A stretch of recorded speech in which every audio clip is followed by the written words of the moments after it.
Everything stems from childhood, you guys. Everything. Every psychologist knows this, and every good psychologist knows this. The way you are raised determines everything. And if you really want to understand why you do what you do and why you are the way you are, analyze your childhood more. I think a big reason I am the way I am has to do with certain memories of my childhood. The one that came back to me the other day was my first ever fight. I was 7 or 8 years old. I had my first girlfriend around this time too, like fucking elementary school girlfriend. So, and me and this kid would always bicker on the playground during recess when we were playing soccer. And I was a cocky motherfucker, just like always. We start throwing hands, and this motherfucker hits me so clean. Just a straight right. I remember this shit. Straight right, right to my left or right eyeball. One of my eyeballs, and fucking dropped my shit right in front of my girlfriend. I had a black eye, and I just accepted defeat.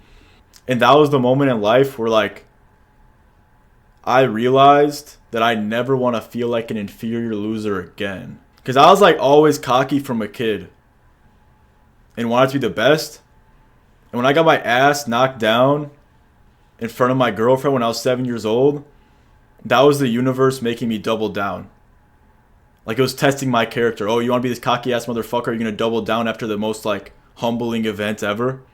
I had this really scary, traumatizing story when I was like, this is a great story time. Holy fuck, have I never told this on stream before? So I was 10 or 11 years old, fresh into middle school, just made a new group of friends, and I'm having a sleepover at my buddy's houses, right?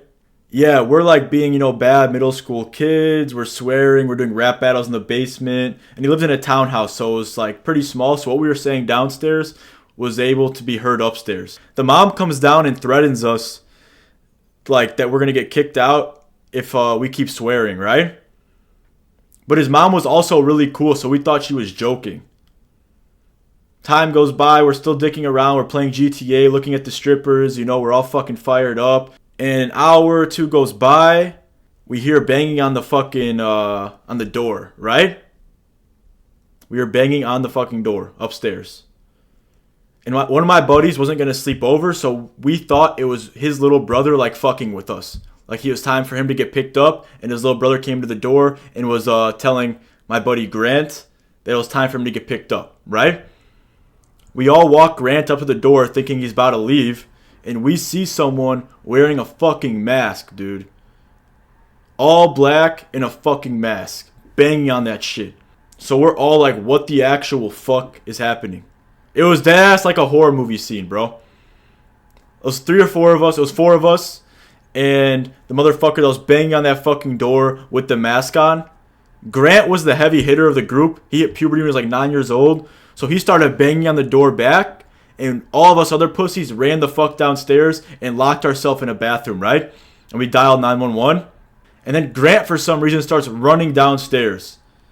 So Grant runs downstairs, and I'm like, oh, fuck, The door is locked, though. Grant comes in the bathroom. We're all freaking out. And I remember I was, like, texting my family, too. I never sent the text, though. I was like, hey, someone's trying to break in. I'm probably going to die.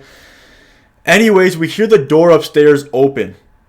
And we're like, oh, my fucking God, it's over, dude. It's fucking over. We hear footsteps going down to the basement. I can't even explain to you. Like, my heart was down at my balls at this point. I thought my life was done, bro. We hear footsteps going towards the bathroom that we are fucking locking ourselves into and locked into, right? And they just start manipulating with the door handle, fucking with us. Like, just twisting it, right? Just kind of playing with it. The door was locked. They somehow popped that bitch open. And then they start fucking tweaking with the door, just opening and closing it ever so slightly. Like, literally playing with us. Finally, they open the door fully. Grant, the big-ass motherfucker, was about to jump on them. And then she goes like, surprise, it was the kid's fucking mom playing a prank. The most sick and twisted fucking prank ever, dude. How can I push through my own goals when everyone else is so negative around me? Well, there's 2 archetypes of people, right? This is very basic, but it's the truth. Someone who uses negativity to fuel them, another one that lets it destroy them. Who do you think you are? Everything in this world is energy, even negative energy, and every single form of energy with the right mindset could be and can be used in your favor. This is why, like, the best boxers, for example, when they're walking out in the arena and everyone's booing them, right? They use that to supercharge them. So don't view people's reactions as positive or negative energy. Just view it as energy in general and use that energy to your advantage. What's the best way to spend your prime days as a man? What is your prime days exactly?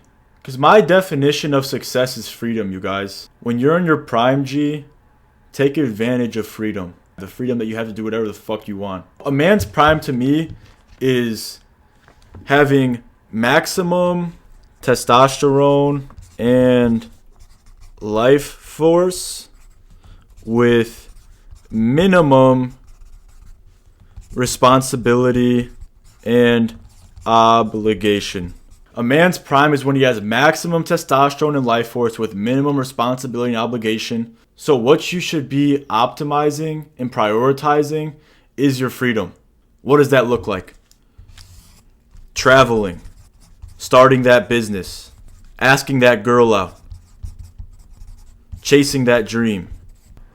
This is what you should be prioritizing when you are in your prime, you guys.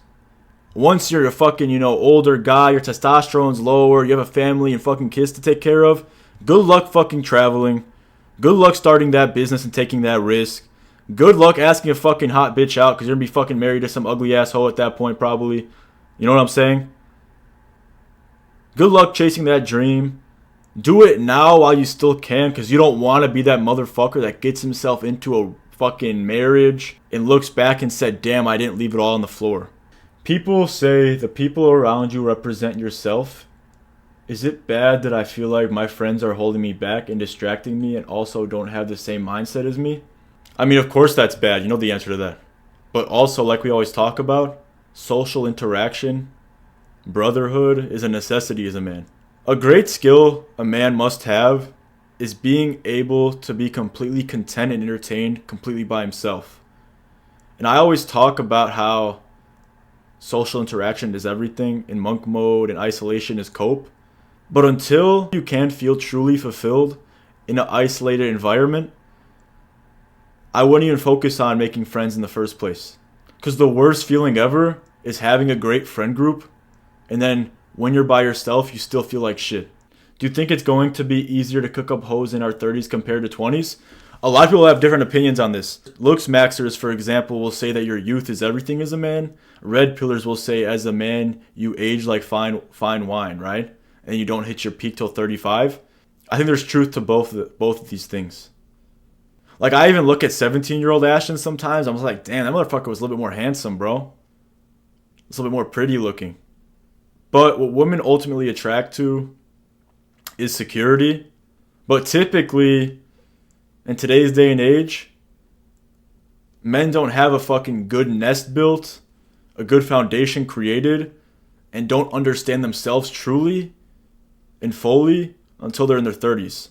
And even scientifically, your brain doesn't fully develop till what, like 25? I think that's kind of propaganda, low-key, because I know I'm smarter than so many 25-year-olds and shit, which isn't how the fucking science works exactly, but fuck it, dude.